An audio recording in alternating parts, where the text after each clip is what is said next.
Welcome everybody. This is episode 6 of my Zelda podcast, the Kokiri Chronicles, where I do this every third day of the month, where I talk about all things Zelda related in terms of theories, discussions, lore, references, Easter eggs, you name it, I got it. I got you covered. It is honestly good to be back. So, by the way, if you guys have not seen my latest episode on episode 5, where I was joined by myself, Sora, Bahamut, and Landy, we talked about on the last episode about the tragedy of the hero of time. We got to talk about my personal favorite incarnation of Link, and honestly, definitely is one of the saddest stories out there compared to all the other Links. If you guys have not checked that out, definitely check it out if you can. One thing I want to throw out there for sure is we were supposed to be expecting more folks to join tonight. For example, my friend and mod Tisha, he's actually is not feeling well, so he's not able to join tonight. But please feel free to go ahead and give him a shout out. He does some incredible variety content over on Twitch. So Tisha, if you're watching this, I do hope you feel better, buddy. Get real soon. Also, I want to give another shout out to Landy over for the Landy Lodge. He was considering also being on the show for tonight, but unfortunately, he wasn't able to do it. So big shout out to my friend Landy over at the Landy Lodge. And then last but not least, we also have my friend Michaela Rain, who I also invited for her to come join and talk with us about Twilight Princess. But she wasn't able to make it either since she's very busy. So big shout out to the people who couldn't make it tonight. But please, I definitely recommend go checking them out. Go check out Michaela Rain, go check out T-Shaw, and go check out Landy over at the Landy Lodge for awesome, incredible stuff that they do on their channel. They're great people. Please go check them out. Anybody in my Twitch chat, if you guys can hear the music, definitely please let me know. Please let me know if the music is too loud or too quiet before I actually deafen the call and bring my friends on. But I see a lot of friendos on Twitch chat right now. We see Ostafia, welcome in, buddy. Goofy, Paul, Kai. Let's see who else we got. C Diddy, welcome in. C Diddy, and we also Japan to Green Gables, welcome in. Also, Michaela, thank you so much for the resub for 5 months in a row. I really appreciate you. Hope you enjoy your sub badge. Enjoy your awesome sub badge, your ad-free viewing, your awesome emotes. Thank you so much, though. I really do appreciate you. I appreciate all of you guys coming out here tonight. So, but before we start, let me know if you guys can hear the music. Okay, Paul, I feel like this is probably on your end, because the music is supposed to be there, though, but it's probably might be you, so I'm going to turn it up just a little bit loud. Because I know you said this on the last episode, where you said you couldn't hear music at all when it's obviously there. But hopefully it'll be okay now. Let me know how it is, y'all. Let me know if it's good. Let me know if it's perfect. So anyway, y'all, I'm going to go ahead and bring in... Oh! My friends cannot hear any music at all. Really? Alright, we're going to have to deal with this for now. But anyway, let me go ahead and bring you guys the cast. It's totally fine. Yes, it's totally, so we had a little bit of music issue, but I was able to fix it. And so I said, Swiss cheese, that sounds like the cheddar option.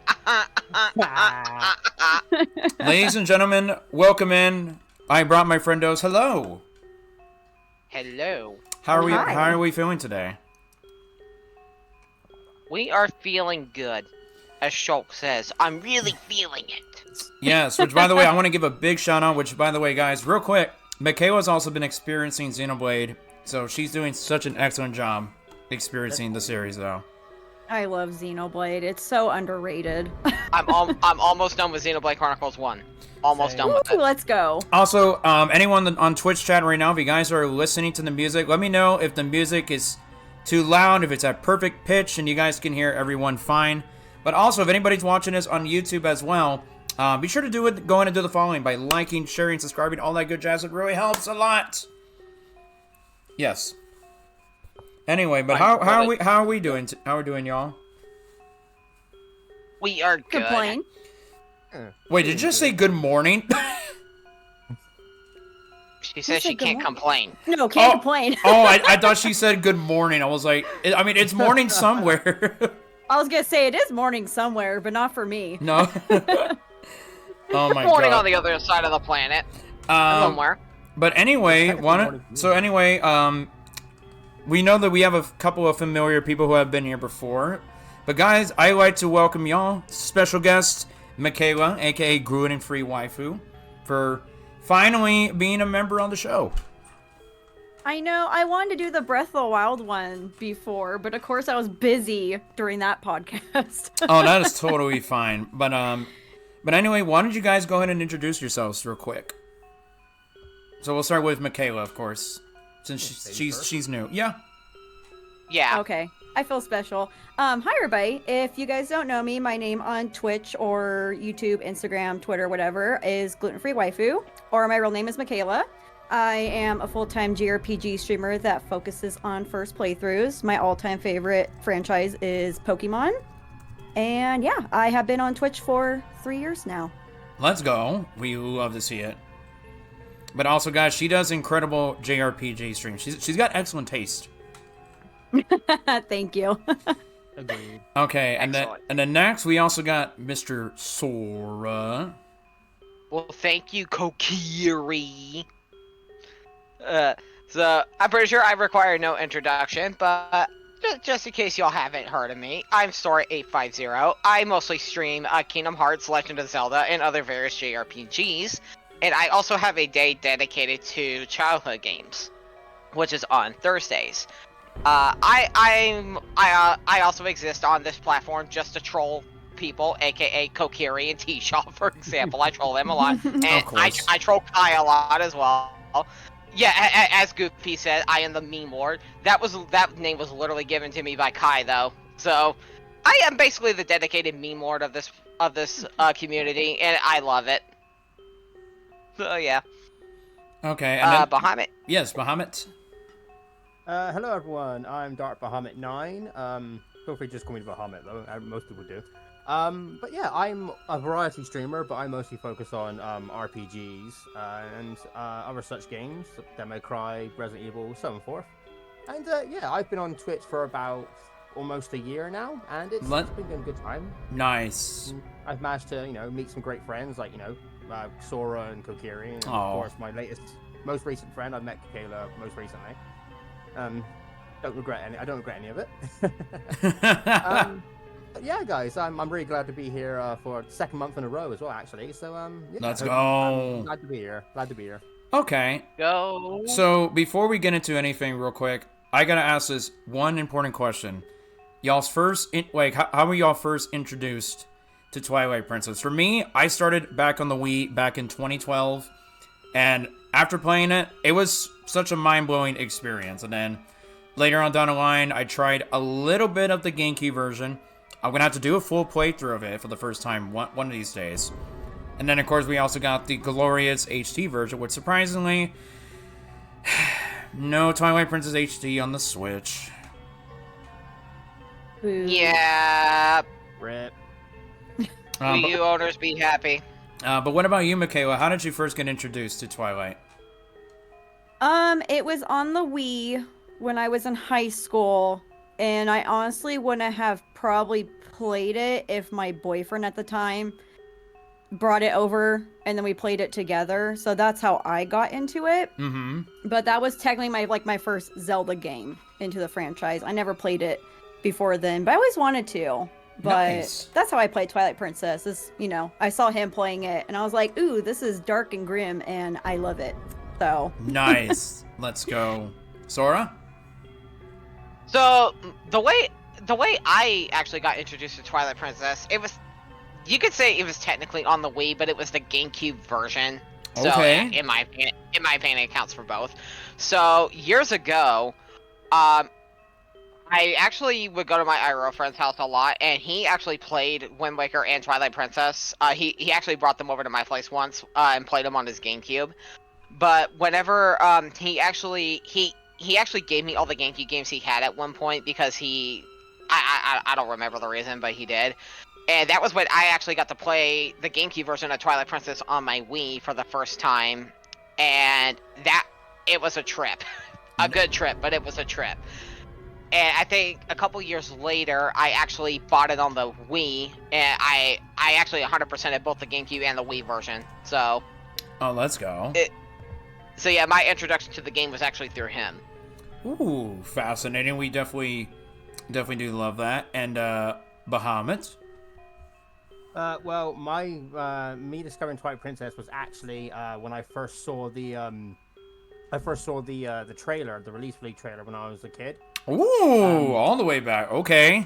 Yeah, I had just finished doing my playing Ocarina of Time on the N64 for God knows how many time, and after I turned the TV off and that, I started to watch a bit of TV. The advert came on, and then I watched the whole thing, and it just blew me away. So I ended up saving some money, and I had a GameCube at the time, and I bought the GameCube version when it came out. Oh, let's go. Okay, nice. I actually love that, like how this game actually really impacts you, like every step of the way. Like saying that you were able to see it since the beginning with the advertisement and all. That's awesome. Yeah, it was a really great advert. That's pretty sweet. So anyway, so you guys know why we're all here. We're here to talk about some crazy psycho douchebag who's just all over the place. And yes, I call him Psycho. So one thing, to go ahead and get started on this topic on what is up with Zant. So I gotta ask from you three, like when y'all were playing through Twilight Princess, what was y'all's impression on him as a villain? So for me, when I first got into it, I was like, okay, you know, he definitely has a lot of goals going out for him. Like this is definitely his one mess up villain, a little bit similar to other villains we're used to, like with Ganondorf or Ganon, or like with Vati and all these other villains that we've actually interacted with in Zelda games. But I don't know, y'all, but this guy was a complete loony. This guy was a fucking psycho. Like the fact like this guy just just going in through the mind of Zant, this dude was like a complete psychopath who acted so childish, always throwing tantrums because he didn't get what he want. And then, of course, we'll talk about this later, like how he was able to like gain the power and get what he wanted by befriending a god who really didn't give two shits about him in the first place. And then he, of course, takes over Hyrule by plaguing it in Twilight, dethroning Midna off the throne and turning her into that cute little imp that we know. And then later on, he's dead. He's dead. But honestly, my first impression was, this dude's fucking crazy. He, like, out of all the villains compared with the rest in the series, he's fucking crazy. Oh yeah, he is definitely crazy, and I have some opinions. Yeah. Okay, all right. So Michaela, I gotta know, what was your first impression on Zant when you first saw him? Just ew. Because I really hate when the villain is such a turnoff, like the tantrum throwing, like the scene where he like whacks his head on the ground. Oh yeah, such a turn off. It's like a 2-year-old throwing a tantrum, and he's not a hot villain either, so he really doesn't have anything going for him. So I don't like him at all. Oh, I can totally understand that. Like when I first saw that scene, what you were talking about, I was like, what is this dude's problem? He's acting like a little kid. He's acting like a complete child. I'm like, what is up with this dude? We don't know how old he is, right? No, I don't think we know how old he is. Okay. I'm not sure. He's 5 years old at heart. I know, literally. That too. Age is never mentioned. Yeah. Sora, what about you? Your first impression on Zant? Okay, so my first impressions on Zant was, okay, we have a pretty good potential villain here. My final impressions were a combination of what the crap is and dread. Yeah. So here's my thought process. Like y'all said, he throws temper tantrums a lot, acts like a 5-year-old. But at at the same time, he had a lot of potential to be a really good villain. Mhm. But that fell flat. And here's why. Look at the crap he did. He literally took over the Palace of Twilight, cursed Midna, turned her into an imp, forcing her to leave their entire world to go seek help outside. He conquers Hyrule, basically, coating the place in Twilight, taking over Hyrule Castle, like, putting up this big barrier around it, and everything. Well, he had help with that, but I digress. Case in point, he does all this crap, right? He causes a lot of destruction. But the thing that screwed him over as the villain was they shoehorned Ganondorf in as a cop-out. Mm-hmm. That was my biggest gripe with Zant. They set him up to be the villain of the entire game, only to shoehorn Ganondorf in and be like, oh, the reason why I was able to do all this was because I got in contact with a god. And this god gave me the power to do it. It was Ganondorf the whole time. Then you fight him in the castle, or in the Palace of Twilight, only for Minda to pop him like a zit. Yeah, he fucking died. Yeah, and then he's just gone. And I'm like, that's it? That's Yeah. it? They set you up so perfectly only to shoehorn in Ganondorf and for you to get popped like a zit and then just completely forgotten about afterwards? Hello? Yeah. Like, are you kidding me? That is my single biggest complaint with Twilight Princess as a whole, but seriously, the way they did Zant, I feel like they did him so dirty. Yeah. I mean, I will admit though, you know, like Zant as a villain, you know, he really has some potential, but I never really understood like why they decided like, okay, you know what, we're just not gonna make him the threat. You know, Ganondorf seems to be really popular among the people, so you know what, we're just gonna like shove Ganondorf in there. He's the main final boss. There you go. I'm just like, I wouldn't mind for like a big epic battle against Zant. Yeah, like, see, that's what I wanted. Look at the Minish Cap. We had Vadi. Vadi was the main villain in that game. He was perfect for that. I'm not gonna go into the mess of stuff he did, but case in point, the way they did him was straight up perfect. He could rival Ganondorf. And he needs to come back in another game. Yep, and like, you also got two other Zelda games that have unique villains, like Phantom Hourglass. Yep. I'm blanking on the villain's name. Bellum. For Phantom Hourglass. Bellum.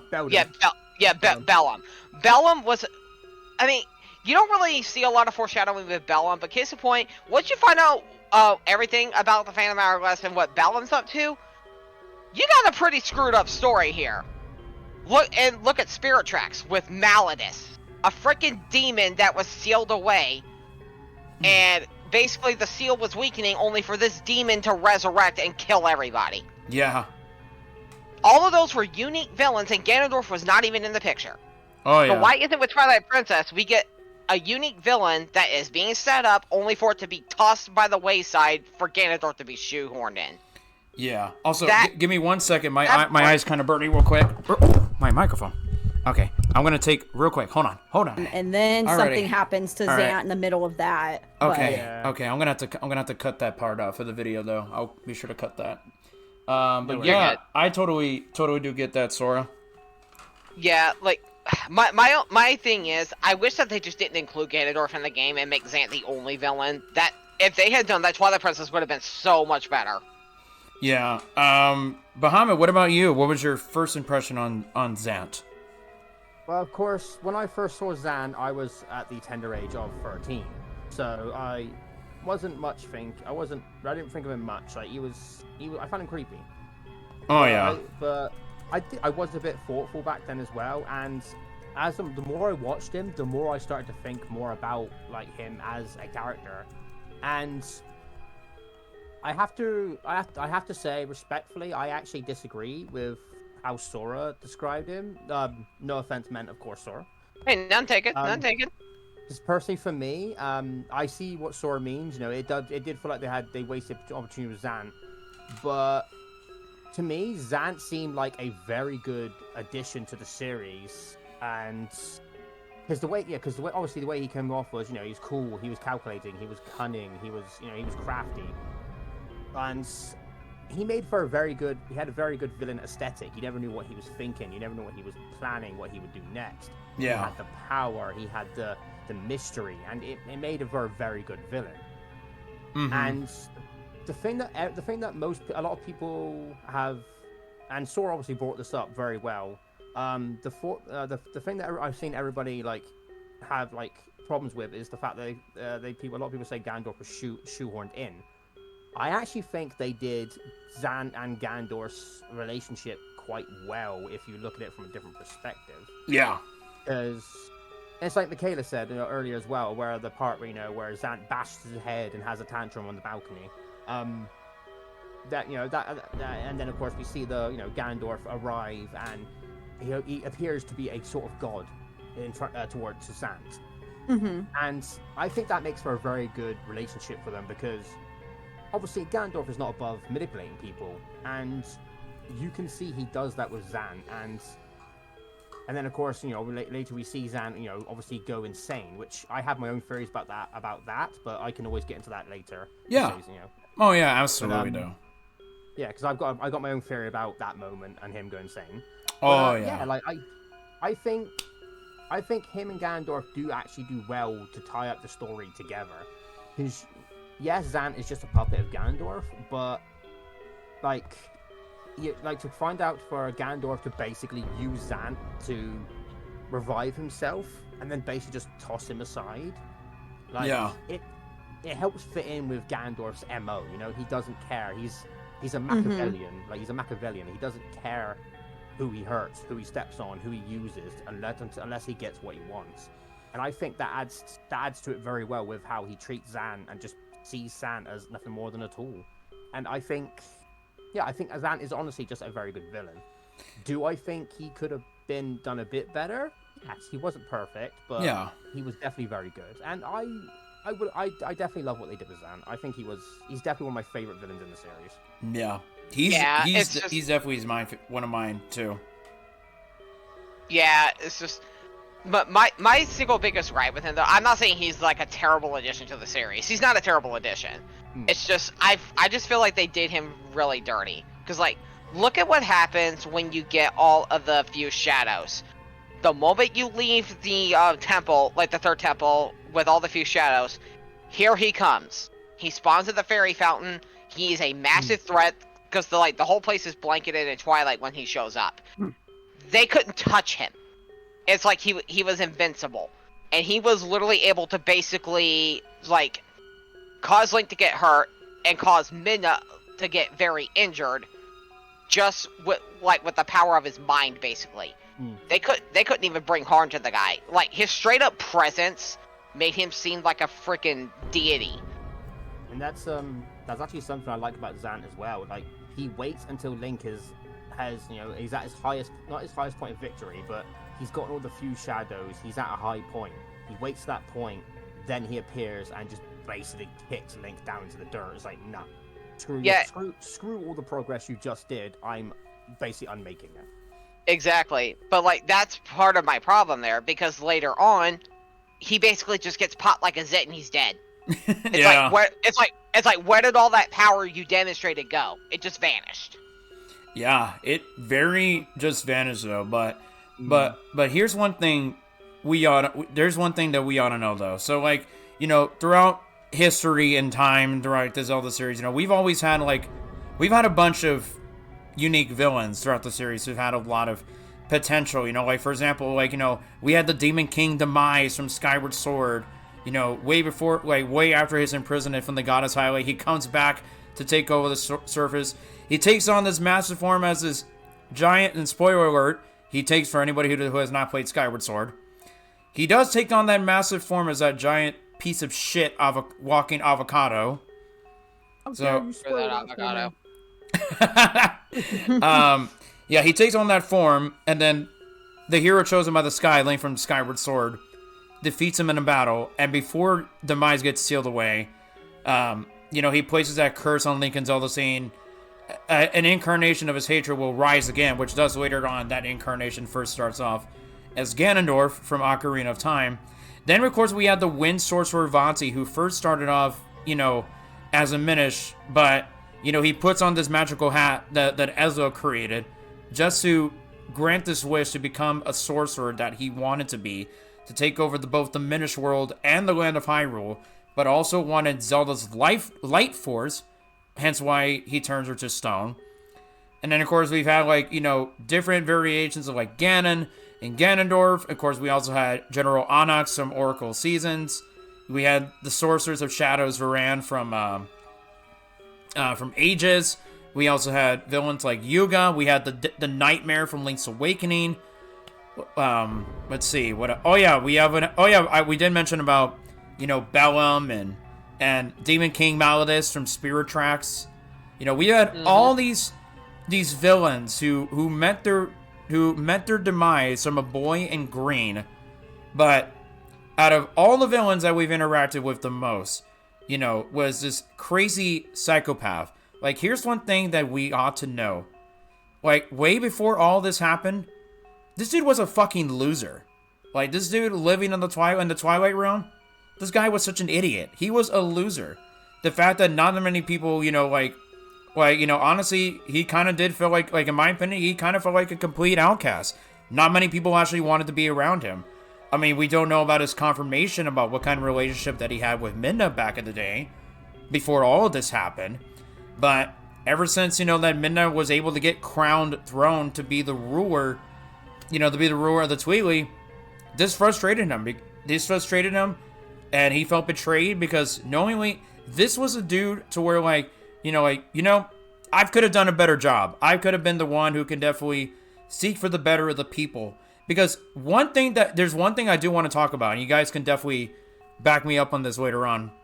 But it's that one cutscene that he says before he dies, to where he's like, all I wanted to do was just help my people, because with us living in the Twilight Realm, we felt like insects in a cage.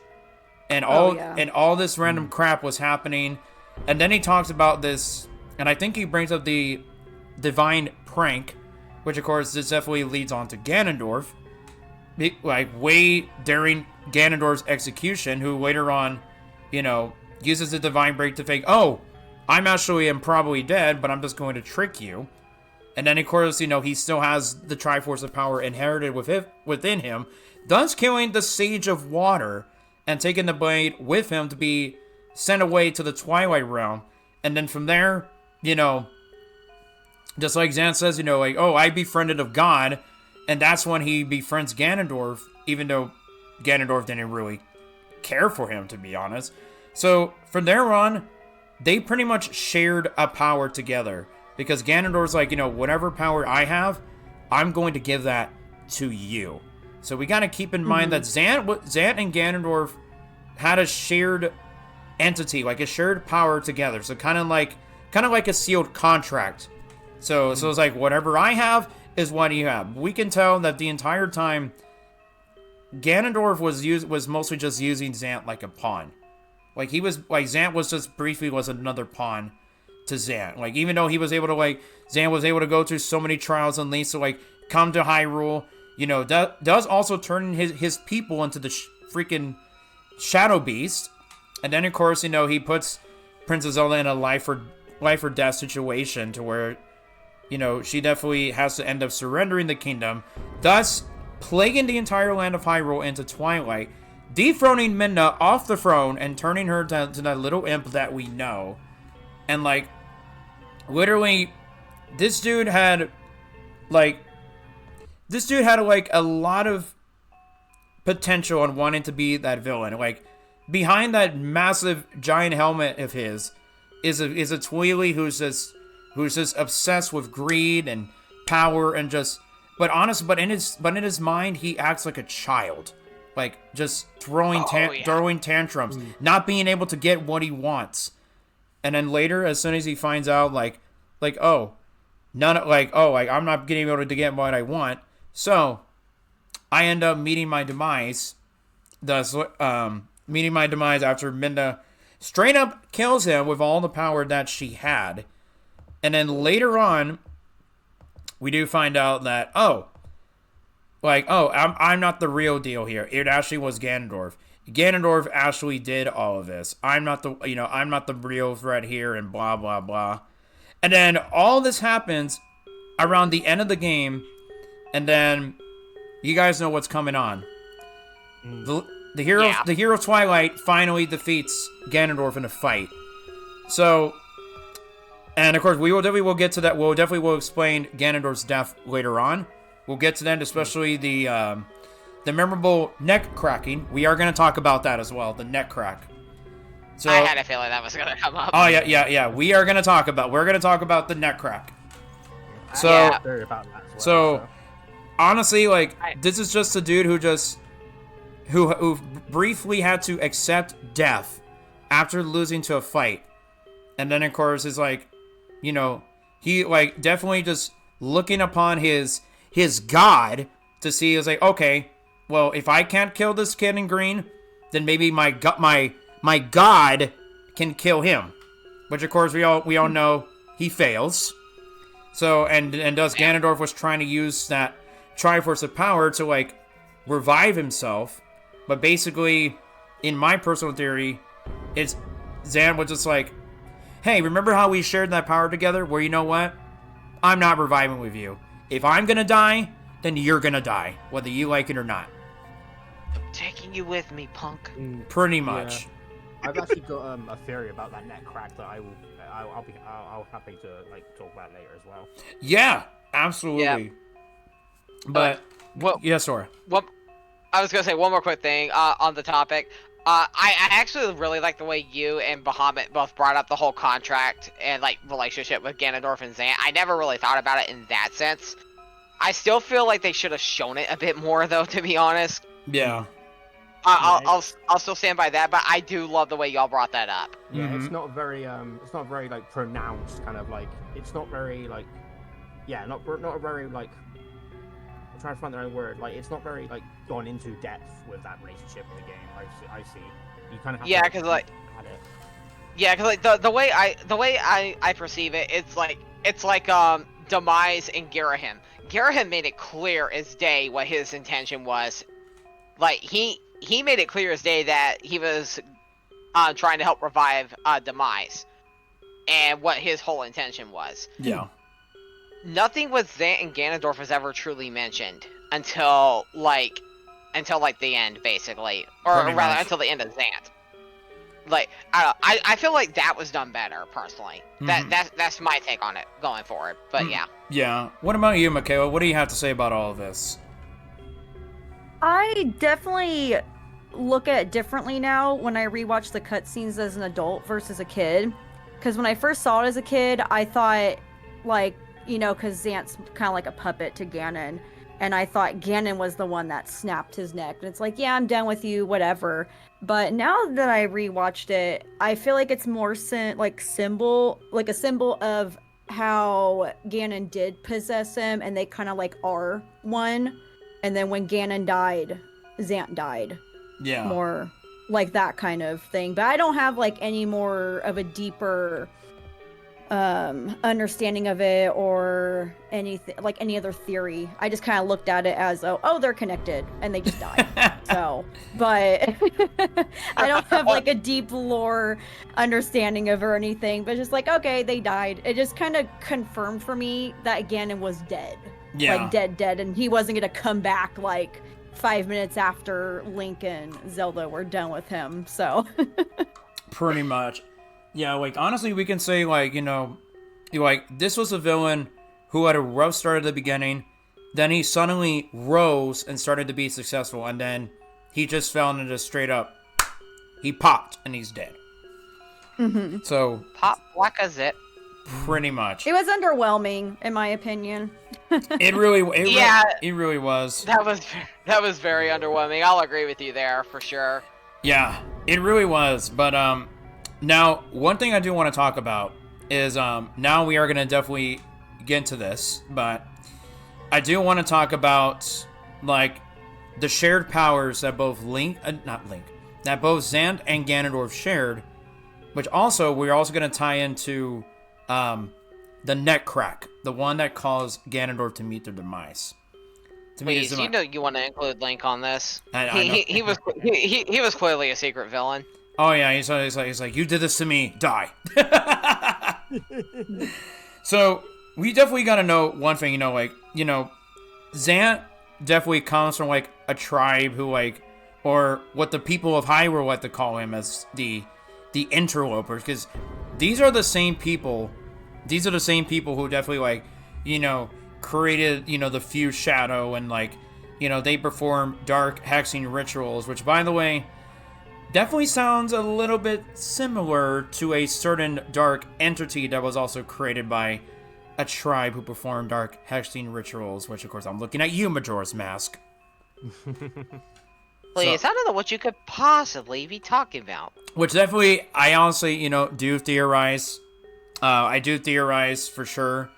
Like, they also were the ones, the Twi'lek were the ones who also made Majora's Mask. Henceforth, why, if you look at the helmet, you see one eye sticking out. And if you look very carefully, that eye looks a lot similar to the eye on Majora's Mask.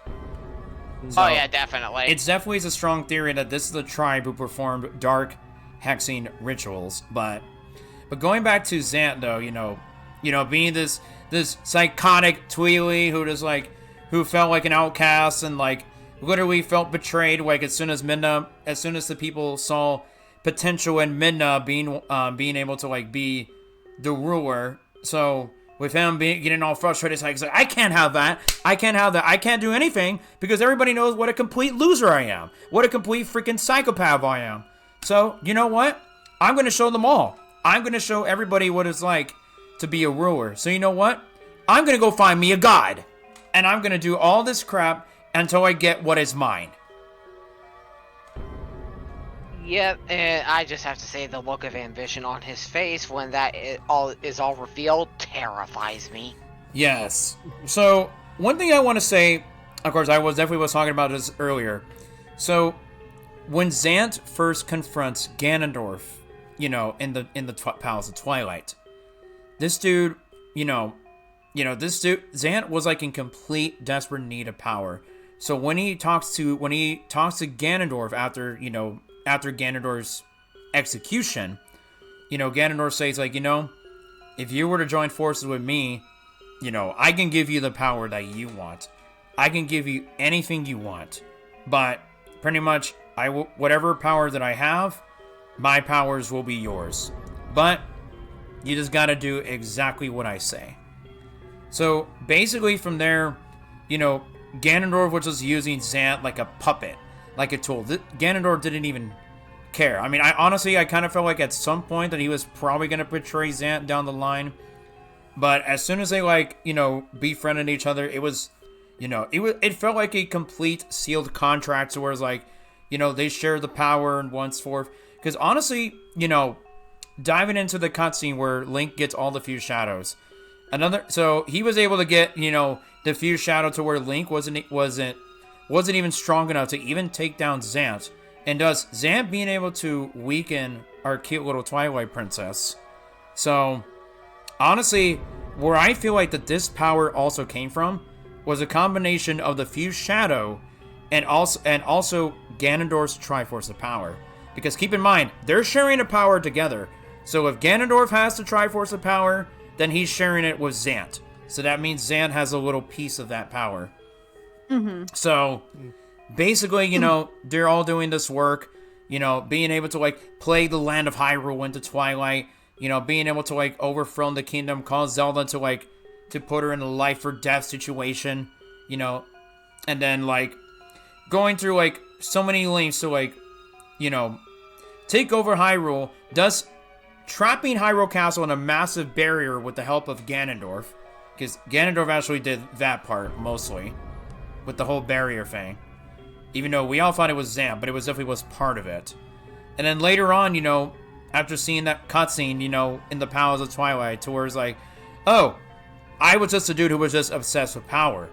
But after I saw my god, I felt like, okay, I feel stronger. I feel powerful now. I feel like I'm going to become something to my people. I'm not just going to be this straight up freaking jackass who's just going to start throwing tantrums and start banging my head on the gosh dang floor because I don't know what I'm doing. I don't know what's going on in here. What's going on in my mind right now? I don't know. I know what's going on here. I'm just a freaking lunatic who just got obsessed power with the god And all because I did not get my rightful hand on the throne until I got the power that I wanted, and I dethroned Midna, turning her into an imp. Then, jumping forward to the final battle, you know, the hero Twilight definitely defeats Ganondorf in a fight. And Ganondorf was going to use, you know, was going to call upon the goddesses of Hyrule to, like, you know, use the Triforce of Power and revive him. But with the whole neck crack, this is like an answer to the call of Ganondorf's power, to where this time, instead of like being able to be revived, it was more denied. So pretty much Zant literally denied Ganondorf's request. It was like, you know what? You were my god, and I had a lot of potential in you. You promised me you were going to give me this. You promised me you were going to give me that. You promised me I was going to be a ruler. You promised me I was going to do something for my people. You promised me that I was going to be a complete tyrant, a ruler for both the light and the dark world. But you know what? You're just a freaking joke. I couldn't even defeat the hero Twilight, and neither could you. So you know what? I'm going to deny your request. I'm going to deny your chance of being revived. So that's when we had the neck crack turn in. And that's where Ganondorf actually dies and goes down with Zant. But yeah, what are y'all's take on the whole Zant and Ganondorf sharing a power together and then leading up to the neck crack?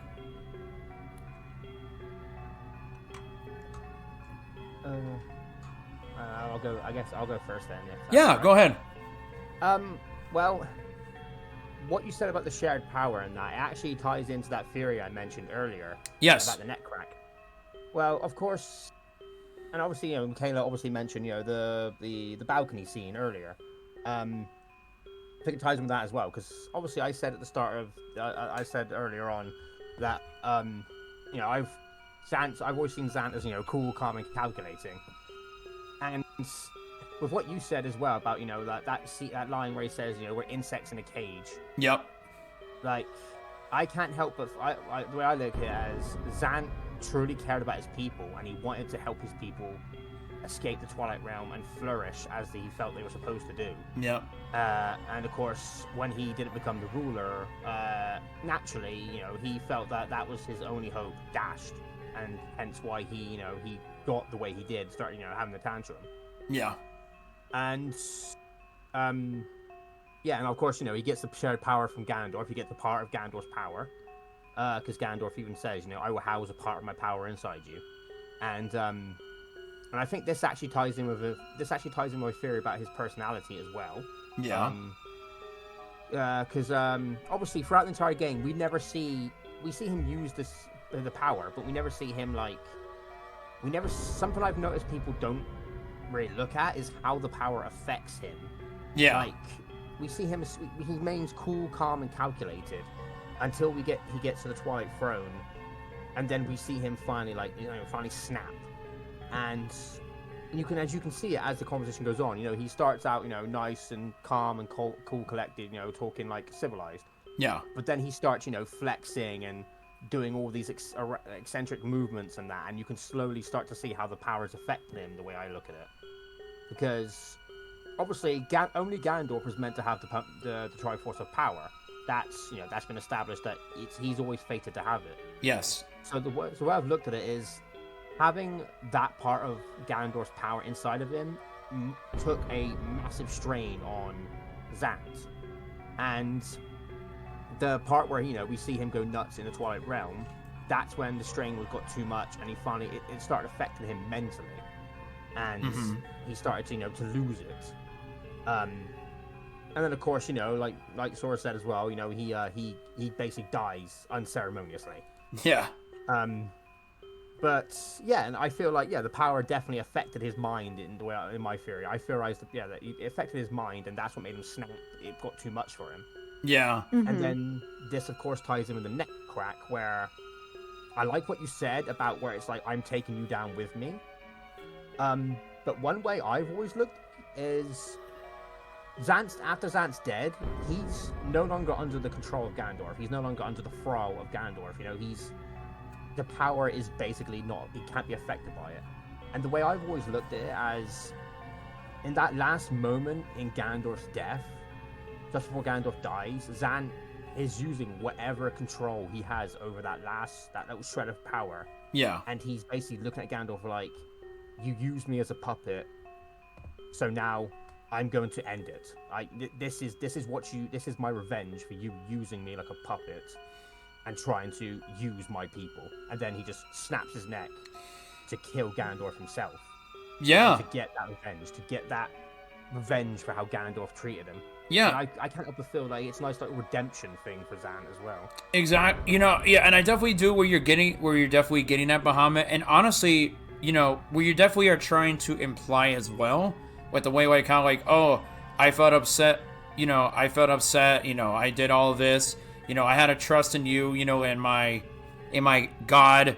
But honestly, this is like the second time that Zant felt betrayed, because he does kind of like mention it. He definitely kind of like implies it when he's talking to Midna. You know, like when he's in the like one of them being like, you know, in the freaking fairy fountain of Wanneru, to where he tells Midna, you know, I need you, and it's like do you actually want to work with the Light Dweller after what they did to us? You know, like basically doing that, and like knowing like, you know, like oh, my people don't want me as their king, so I felt betrayed. My freaking God could have killed this kid, so you know what? Now I feel betrayed. So so to there, it was like, you know, like he honestly had trouble, like, I guess, trust issues. Like he had a lot of, like, a hard time trusting people, mostly, especially with his God. Like when he first interacted with Ganondorf, it was like, it's like, you know what? I'm just gonna go with it. He seems like a cool guy, so you know what? I'm just gonna go with it. And you could also say he was betrayed a third time as well. Yep. Because in that Twilight Throne scene, one thing that he always says always struck me as like made me really think about his descent into madness and his motives. Yeah. He says, I'm paraphrasing here because I don't remember the full quote. Yeah, go ahead. He says, it was all the fault of a useless, do-nothing royal family. And then he says, yeah, who were content to live this half existence. And then he basically says, I am through serving that deteriorating house.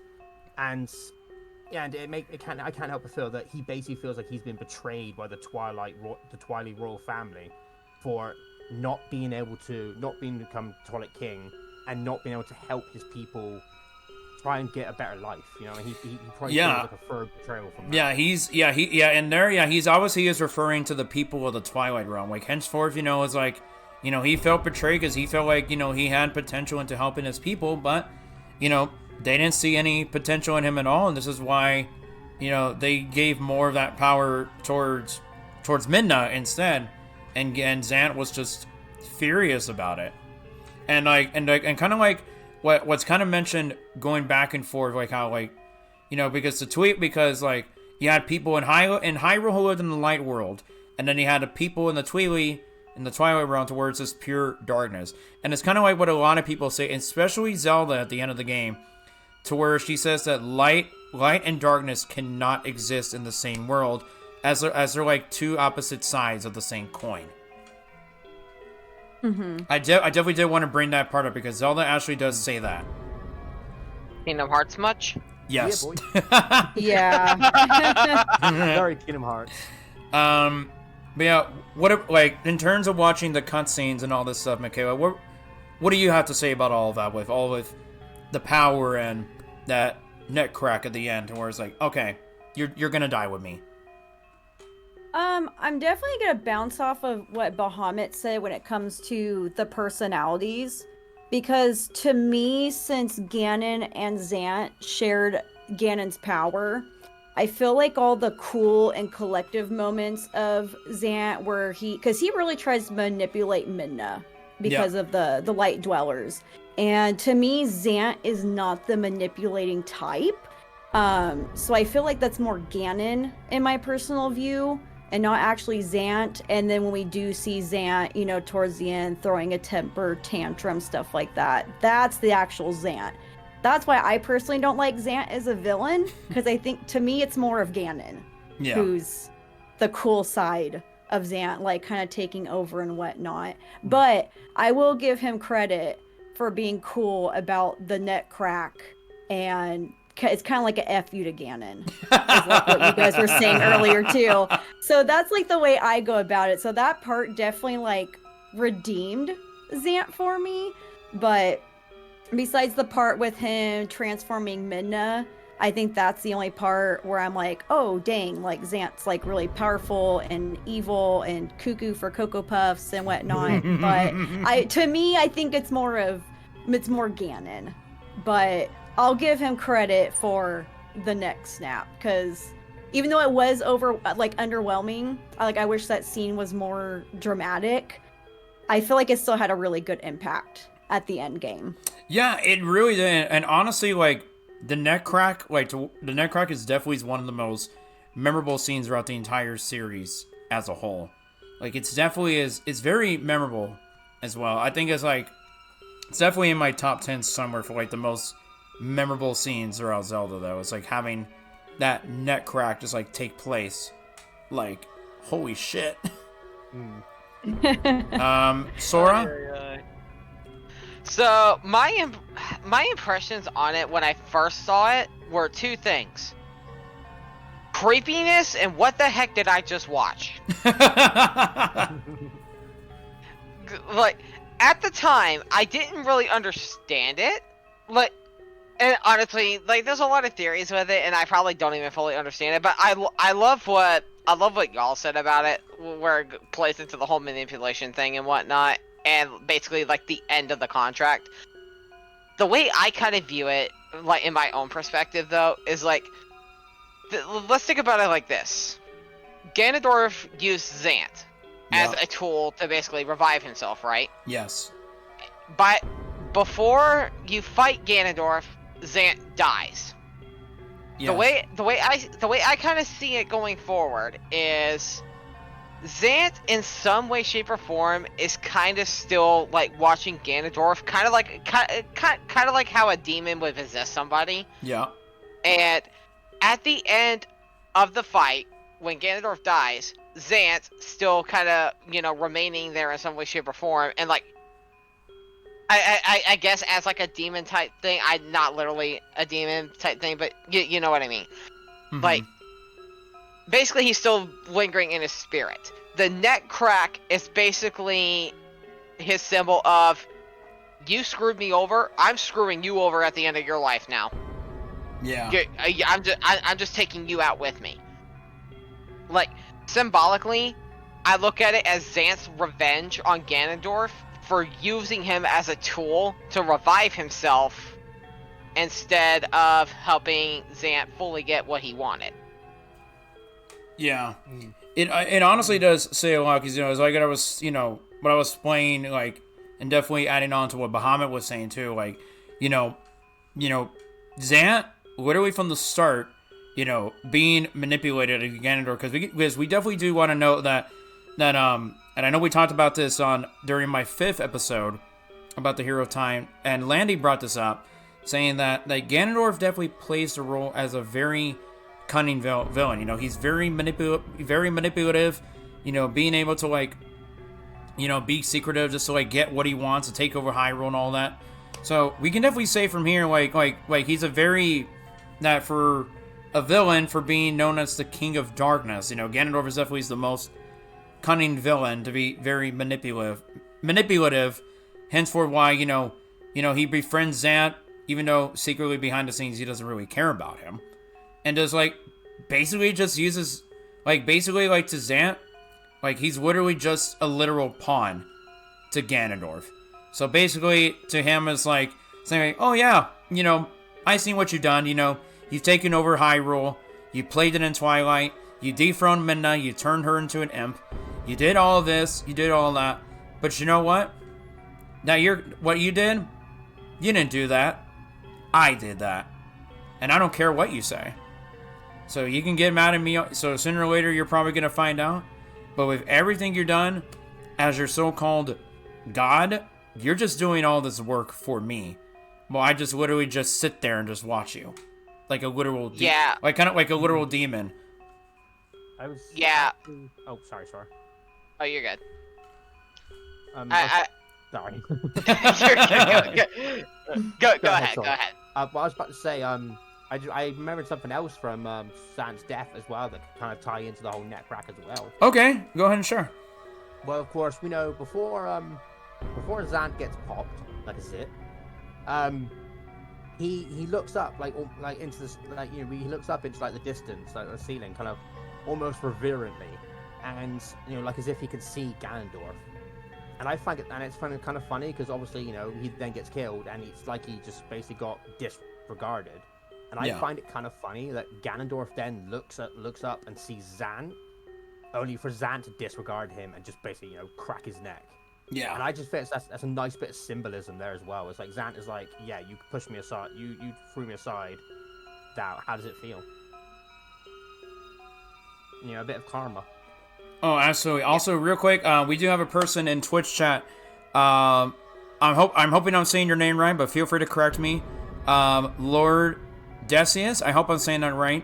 To where they say, and I quote, one description of him that stuck with me is the question, parentheses, I don't know if you discussed this already, but still, have you ever seen someone who acts and looks as if they have the answer to everything, lose it when they realize that they don't? Ooh, I like this one. I definitely. Now, that is a deep thought with that. That's a really deep thought. I'm trying to remember which cutscene was that when he says that. I'm trying to remember though. But Lord Decius, if you definitely do remember what scene it's from, definitely let us know, and we can definitely talk about it. Feel free to let us know. I want to say you're good. I was gonna say I want to say it was during like his during the cutscene after his defeat in the Palace of Twilight. I could be misremembering that though. Yeah, it could probably be there, like probably before or after the fight. And throughout the entire game, he definitely exudes an aura of he knows what he's doing. He has knowledge that we don't. Yeah. And yeah, he definitely exudes that aura.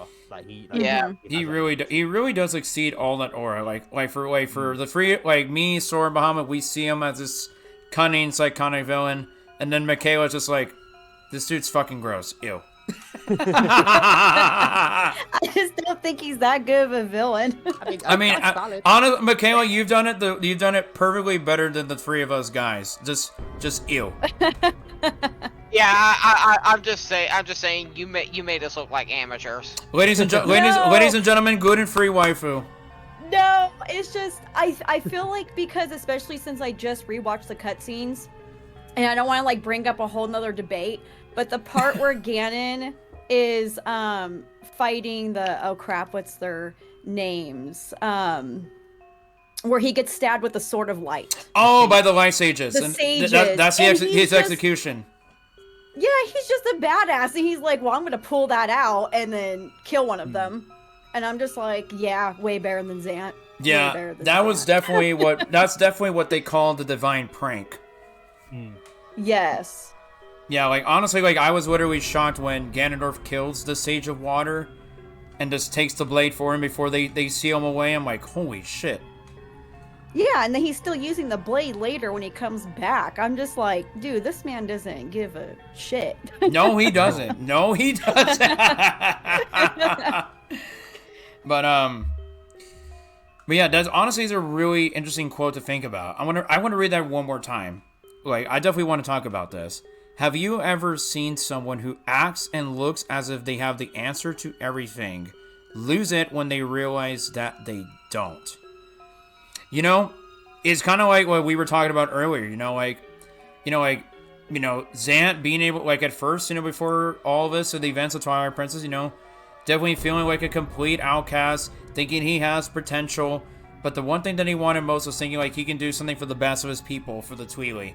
And thus, of course, they give that power of ruler to Midna, and then he starts losing, and then he feels like that he lost that power, meaning like, oh, I can't have that, but she can have that. So it's just honestly just like this massive sense of betrayal that he literally carries on his shoulder. Like literally all this portrayal, there was like, oh, you know, I can't do this. I can't have that. And then of course when he meets Ganondorf or his god, it's just like, oh, now I can't have that either, because later on I find out that he says he calls himself to be this manipulative, cunning villain that I know, but he can't even beat this kid who wields a sword that steals the darkness. He can't even kill one kid. I couldn't do it, but my god said he can do it, and yet he fails. So now I feel betrayed, not once. Oh, take. Uh-oh. Disconnect you from the Okay, alright, hello? Now I can Okay, hear you. there Okay. you are. Yeah, Discord completely kicked you out of the call. Like, you were still going on stream just fine, but Discord's like, nope, goodbye, get out. Yeah, I'll cut that part out too. But yeah, I was saying, going on for that quote, it's just like, he's like, oh, I got this, I got that. I've been betrayed my whole life, not once, not twice, but 3 times. Actually, you know what? No, I don't think I'm gonna cut that part out though. It was just a Discord call, so I think I'm good. That's fair. Yeah, just keep it in. Yeah, I'll go honestly. and keep it in. I'll keep it in the VOD. But yeah, it's just like not once but twice. I've been betrayed. So it's like I don't even know who to trust anymore. I don't know who I'm gonna end up listening to because I've been betrayed. Like, and honestly, like with all of us discussing about this, like, and even that quote is literally just diving into like this, the psychology of Zant, like being like this creep, or just straight up ill, like how Michaela calls it.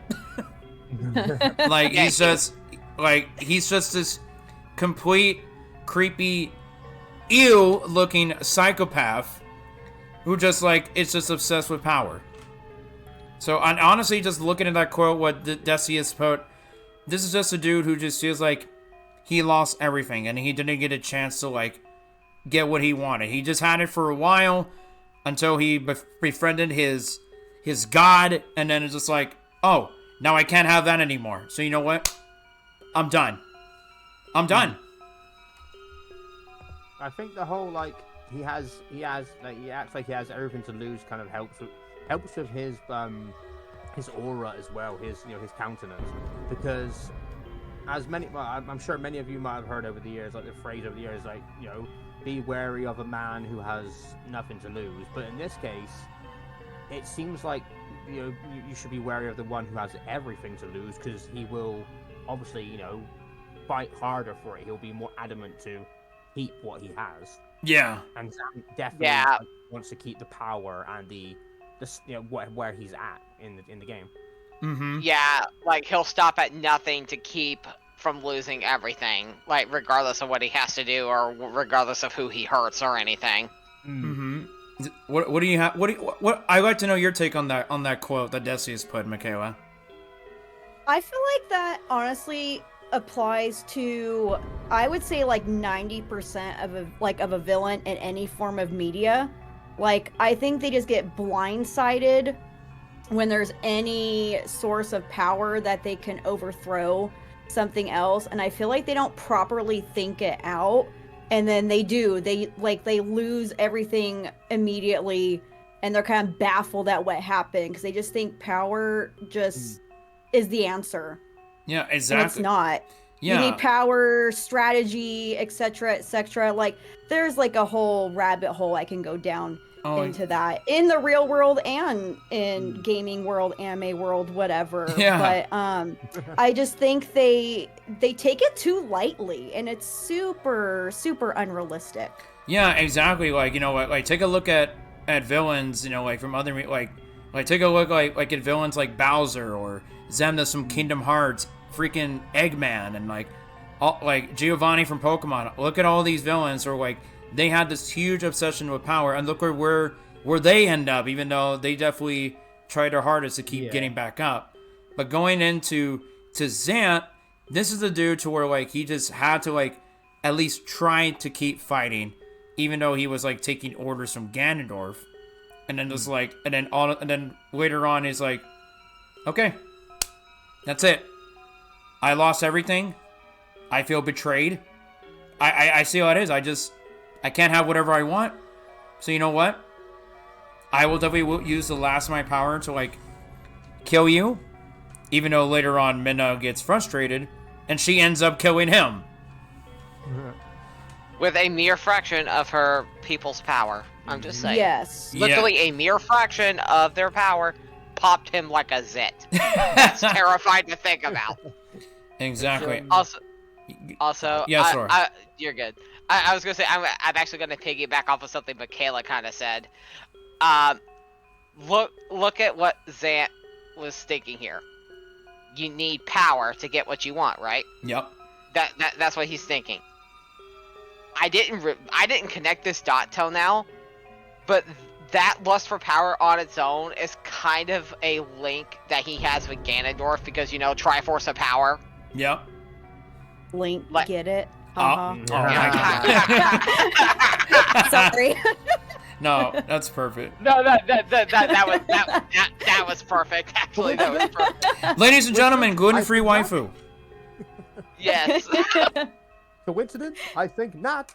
No, it wasn't. Sorry. Coincidence? Not. Oh my God. See, But, that lust for power is the missing link that I didn't see to Ganondorf. Oh my God. Knee slapper. Yeah. I kind of also want to piggyback some of what Michaela said there as well. Okay. She said, obviously with power you need the wisdom to do it as well, and obviously that's what Zant was missing. And what you said, Michaela, as well about like 90% all villains, it definitely adds to it as well because with that kind of power, that kind of aura, that feeling, that mindset that you have all the answers, you know everything, it also leads to a very, very dangerous arrogance as well. Because you're gonna think, yeah, I've got the answers. The hero can't do anything. I've got all the bases covered. And then and then because of their arrogance, they're blind to that one little thing which will overturn everything they've done. That one thing they'll underestimate. And yeah, that definitely adds to that as well. Mm-hmm. Honestly, that's pretty deep. I didn't think about that. Yeah, that's really freaking deep. Oh my God. Yeah, I go love pretty the way deep. you put that. I love the way you put that. Yeah, I go pretty deep. Sorry. Yeah, no, that's why we're here. We embrace that. Like the deeper, the better. Yeah, No, exactly, because the game doesn't do that. It's just kind of open-ended. It doesn't go into the gritty details of these characters. Yeah, exactly. Yeah, and then one thing I definitely do want to throw out is, do y'all feel like that there was some sort of connection between him and Midna way back before all this happened? I kind of think so, and one of the reasons being is look at where they're at whenever he basically curses Midna. They're within the exact same area, the Palace of Twilight. I believe to some degree Zant was actually like living at the palace. I don't know what his role there was, but I do believe he had some connection to it. Like whether it be like the Tweedleys like royal family or whatever, there's something there. It's never really established or even hinted at what it is, but my thing is, why would Midna know him? And why would they be in the palace if there wasn't a connection? Yeah. Like, think about it. Midna didn't seem surprised at all at who Zant was when she was being cursed, or after the curse happened. Yeah. She already knew him. Mm-hmm. So they have some kind of history. But that's one thing they never really dove into a lot, was the history that they had. Yeah. Yes, go ahead, Bahamut. Sorry, was what Sora said about about Zant being in the palace. I actually uncovered recently. It turns out Zant actually was a servant at the palace. Oh yeah, that's right. I do remember that. Yeah, he served in the royal household, and he obviously he believed he would be the next to rule. But of course, no, the Twilly, I can never say the word right. they feared his ambition as Czar of Conquest, and of course, that's why he failed to get the power. So yeah, and it's like it goes about what he said as well. Before in the throne room, he refuses to serve in the household any further. Yep. And that's where you can connect the dots of he was a servant. He served in the household. And as for his relationship to Midna, it wasn't. I don't know if it was ever actually confirmed whether or not Midna was actually blood royalty. She could have been like an elected princess. Yeah, I mean, I feel like she probably was definitely had a little blood connection to the royal family of the Tweely, though. Henceforth, why she definitely takes on the responsibility of being their crowned princess, though.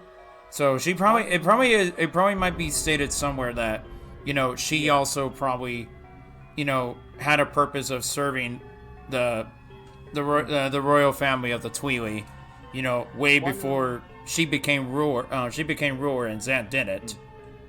One theory I always had about that is I actually obviously I said I just said that he served in the royal household. My theory was actually he was actually the advisor to the ruler of the Twilight Realm, and that's why he was able to be in that place where that position where he thought he would be the next one to rule. You know what? I kind of see where you're getting at. The way how you just said it, he was like an advisor, and honestly, kind of connecting the dots together. And you guys can feel free to agree with me or not, but he's kind of like the Yzma of Emperor's New Groove. Because think about what Yzma did in Emperor's New Groove. She saw look at Cusco. I was like, oh, this guy is freaking pathetic to be a ruler. That should be me up there. But when she curses, Cusco by turning into a llama, then she begins to take over. So it's definitely kind of like that. He definitely played a more messed up version of Yzma from Emperor's New Groove. Yeah. By the way, Bahamut, can you send me your source on where you uncover that? I'm actually curious. I'm actually curious to read it.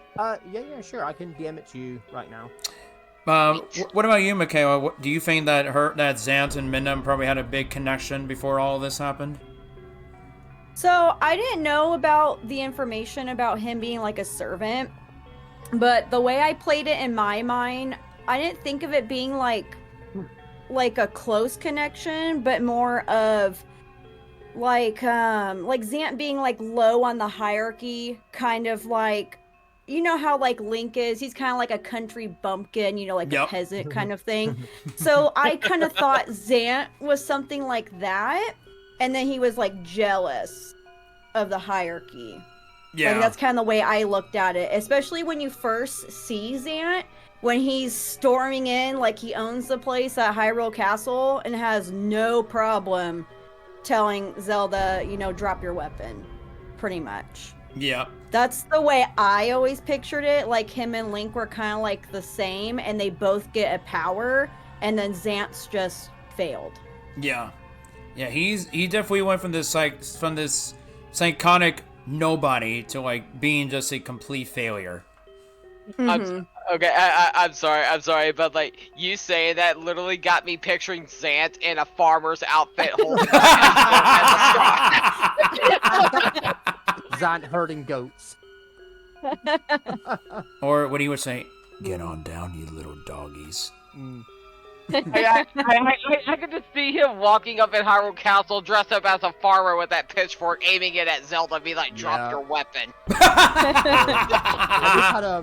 I just had a funny thought as well to what Michaela said earlier about him being creepy, and that there's also that noise he makes whenever he's on screen. Oh, you mean the? I hate it. Yeah, I hate that. Yeah, the kind of the echoing kind of moan / screech, Yeah. Oh my lord! Imagine him screaming that while he's literally running towards Zelda with the pitchfork and the overalls. That's just honestly, that sound is literally a dude who just lost. Is a broken Tweely who lost everything. Well, it's like when he appears at the Lanaroo fountain. We look up at him and all we hear is. I can't do the sound properly. But you know Oh, what I mean? that Yeah. like ah or something like Yeah, that. that kind of. Yeah, I echoey hate kind it. of- Yeah, it's very That creepy. sound. But That sounded. The one that I did earlier, like that was like the pog face he did. That was the pog, but yeah. like the sound, like that sounds so Yeah. dark and menacing. I always like even playing the game, playing Twilight Princess now, like literally gives me goosebumps. I'm just like, dude, what the fuck? And the- I'm also gonna say this real quick. That pog face terrifies me. yeah. It's nightmare inducing. No, new emote. Oh my god. Yeah, new emo for Halloween. Hey, I'll be But, cool with that. It's a cool thing as well because that sound, that echoing kind of like distorted, like wail. We never actually know if it's Zant or if it's something else as well. That's something that's always got me because obviously we've heard Zant's noises he makes. Yeah. And the pitch and tone that he makes are vastly different to that distorted wail. And I can't help but think, where did that come from?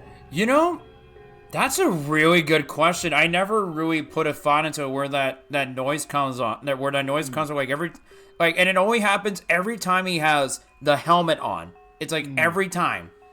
You know, I've never really thought about that, to be honest. I mean- didn't either. Maybe he's confident with his face being covered and he just goes crazy. I don't know. Yeah, he's probably just screaming within that helmet of his. Yeah, probably. Oh, and also looking at Twitch chat real quick, we do have an answer. We do have a response from Decius. Oh, bot. Oh yeah. Oh, don't worry. Don't get that. Yeah, Goofy will take care of that, or someone will. But anyway, Decius says, and I quote, "And to answer your question, but before Kokiri, to me, let me see. To me, I say the moment when the question becomes most apparent is during the confrontation in the Palace of Twilight. The reveal of why he's doing this in reaction to watching his plans fall apart. Despite thinking his, quote, alliance with Ganondorf would safely, quote, fix everything. What happens when you give a pathetic footnote, a taste of power, only to find that said power is not definite? Yeah, so that scene you're talking there, Decius, that was the scene, like, after his defeat against the hero of Twilight. Like, way before, like, he dies, basically. But honestly, looking at it this way, we can definitely see, like, this was a villain who was iconic, was crazy and kooky and goofy and, like, definitely felt very threatening. But behind that massive helmet is, like, a Tweely who's just completely broken, both falling into madness, feeling a sense of betrayal and having trust issues, and then from there, just like lost everything because he couldn't get what he wanted. And it kind of ties into like, if you permit me, Yeah, you can. Yeah, an expression that I always resonated with me over the years. Great power corrupts. No, absolute power corrupts absolutely. And then Zant having that power, it's like I said earlier, you could see like the strain it's taken on him, and he becomes like more monarchical, more insane. And I think that's something that can be like looked at that as well, Yeah. Also, real quick, I kind of thought you were gonna do the Spider-Man quote, like with great power comes great responsibility. No. That could work too, though. Yeah, that was in my head. That was in my head, but no. That's literally where my mind was jumping to, Kokiri. That's what I thought, but I was gonna say. But I totally get where you're getting at, though. And it's like what Lord Decius says as well. Like what happens when you give a pathetic footnote, a taste of power, only to find that said power is not definite. It's like that. Absolutely. Zant was just basically a pawn. He wasn't someone who could handle that much power for too long, and it broke him. Yeah. Who am I? He's definitely just become a complete broken mess. And then basically I think we probably covered everything, though, right? I think we probably covered mostly everything so far about Zant, like him being this ruler. But one thing I do definitely want to conclude on this is, where do y'all think that Zant stands out amongst the other villains throughout the series? As much as I kind of hate to say it, I kind of rank him on the lower end. to be honest. Mm-hmm. Mostly because, like, one, the way he throws temper tantrums, like a kid, whatnot, and two, I still lean on the fact that he was done dirty, like, as a villain, and he was kind of, like, pulled away for Ganondorf. I do love, I do love how Bahamut put it earlier as well with that. I still feel like Ganondorf was kind of shoehorned in a bit, but I don't know. I just don't feel like, I feel like Zant had so much wasted potential. Yeah. He definitely did. Like, he had, like, his share in the spotlight, and then it's like, oh, I was just basically doing what my god told me to do. So, you want to go complain? Go take it to him. Take it to my god. I'll let him take care of you. Yeah, and then him getting popped like a zit at the end by like a mere fraction of the Tweely's power. Just that didn't sit well with me. It was funny, but it didn't sit well with me either. So there's that. Yeah. What about you, Bahamut? Well, first off, I was going to say it's kind of funny that Sora says about the 10% power, but like that to me, that also could be seen as symbolic as well. It could be seen as Zant, the power that Zant was given by Ganondorf finally started to wane, and that's why he was defeated so easily. Yeah. But as for where like he ranks for me, I'd have to go the opposite.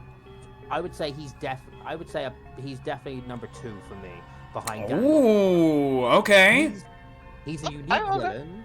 He's a unique villain. At first he seems like that he was done dirty, which I can totally see what Sora's point of that. I can totally see it.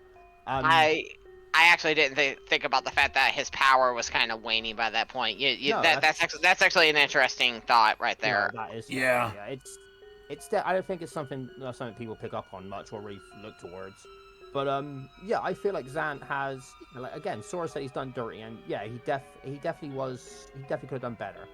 But, or be done better. But I think with overall villains, again, apart from Ganondorf, I think Zant has the most depth to him. He has the most thought-provoking depth, the most thought-provoking questions. His motives, his history, everything about him, for me, is worthy of him being number 2 villain, because again, there's just a lot to like process with him and kind of like into. But yeah, like exactly, like one thing I want to throw at is like the fight, right, real quick, is like the fight against the hero of Twilight. Like honestly, to me, that was just him like showing off his frustration of just like losing everything, like especially in the final segment where you see like Hyrule and Hyrule Castle in the background, and he's just like swinging his arm like just like swinging, and then like that's just a dude who's just like, he's just frustrated, like he's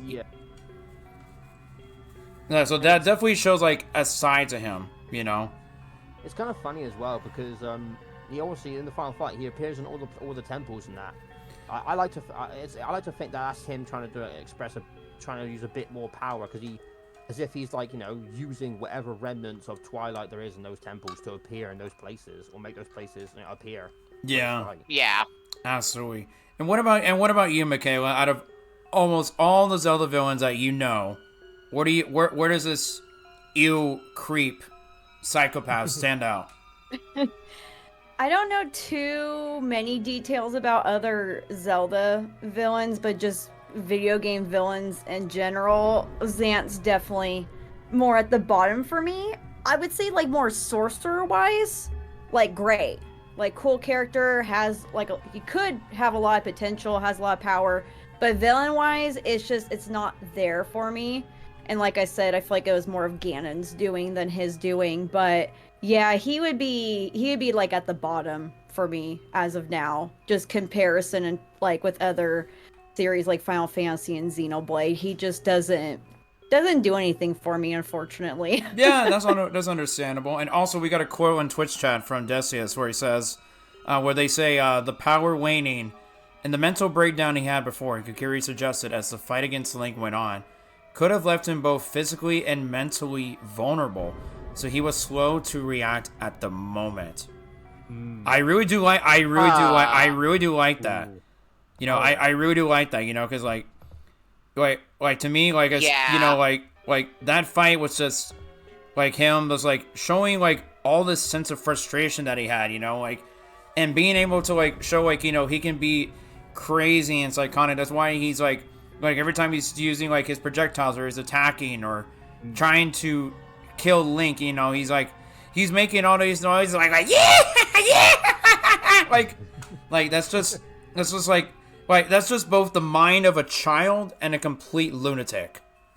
I'm still picturing him making those noises in a farmer outfit. It's kind of funny as well. It kind of Thank you, Michaela, for putting that in my head. It kind of, He's trying to round up the chickens. Oh my god. It kind of ties into what I said earlier as well about the strain that the powers are doing in his head as well. It could just be like Lord Desha said, it's not just mentally, but it could be physically straining him as well. Yeah, it could probably be also straining him as well, because we do got to keep in mind he's sharing the power with Ganondorf. So it's like slowly as he's like, you know, like taking over the land of Hyrule and just like, you know, like plaguing into Twilight, like it's slowly starting to like drain him. Like it's really starting to drain him.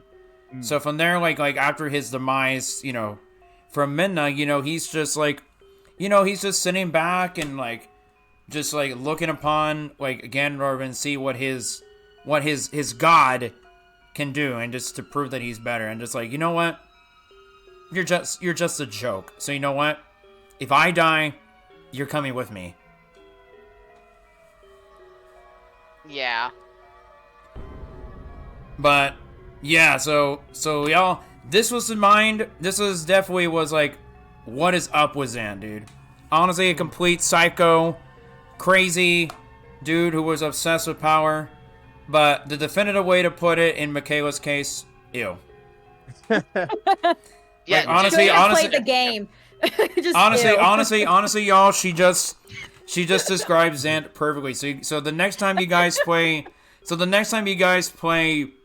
Twilight Princess and y'all see Zant, I want everybody for now on, whether I'm streaming it or someone else is streaming Twilight Princess, the first time you see Zant, I better see a lot of ews in the chat. Also, the same to all of y'all. If y'all play or watch someone play Twilight Princess, remember Zant was a farmer. Yeah, Zant was a farmer. Ew.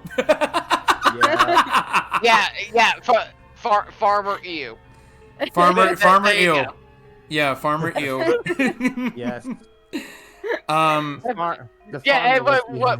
What Goofy said? Find a mod with Zant in a farmer outfit. Oh my god. Can somebody like Photoshop that later? Like put him like his face like somebody riding a tractor. I will be happy to do that after this. Oh my god. I was actually thinking about making a meme out of something like that. Oh, Yeah, same. But It has. But honestly, I think we pretty much covered everything here. So honestly, I want to thank you three for coming out here tonight. I honestly feel bad that T-Shaw couldn't make it, so definitely sending T-Shaw, we're sending our little buddy his best wishes that he gets better, because he's got a really bad cough. And big shout out to Landy and Michaela Rain, who unfortunately couldn't make it since due to busy schedules. But I can definitely tell you that they were on board with the idea. But the two of them couldn't do it due to a busy schedule. So big shout out to Landy from the Landy Lodge and Michaela Rain. Yeah. So I definitely want to give a shout out to them, but also a shout out to T-Shaw. So if he's watching this, hope he feels better. Yes. So yeah, definitely. So anyway, yeah, thank y'all for being here, guys. This was a lot of This was a lot of fun, but I also want to thank Michaela on her first time here. Yeah. I know. Thank you for inviting me. It picked my brain a little bit, especially since I'm not the most avid Zelda player. I mean, hey, we'll have to do this again sometime. Yeah, you did great. Yeah. Michaela. You did great. Yeah, you did. Yeah, you did You really honestly good. did. Yeah, she did great, guys. She did absolutely great. I appreciate it. So I want to say thank y'all so much for tuning in to this episode. If you guys are watching this on YouTube, please do the following by liking, sharing, subscribing, all the good jazz. It really helps me out, but also come say hi to me over on Twitch. I stream every Monday through Thursday at 7 p.m. I do Mario Mondays, where I do Triforce Tuesdays. I'm now doing Wayfinder Wednesdays, where I stream Kingdom Hearts every Wednesday. And then Thursday is just the other games I cover with Banjo-Kazooie, Final Fantasy, and Sonic. So Monday through Thursday, I do that. Come say hi to me on Twitch.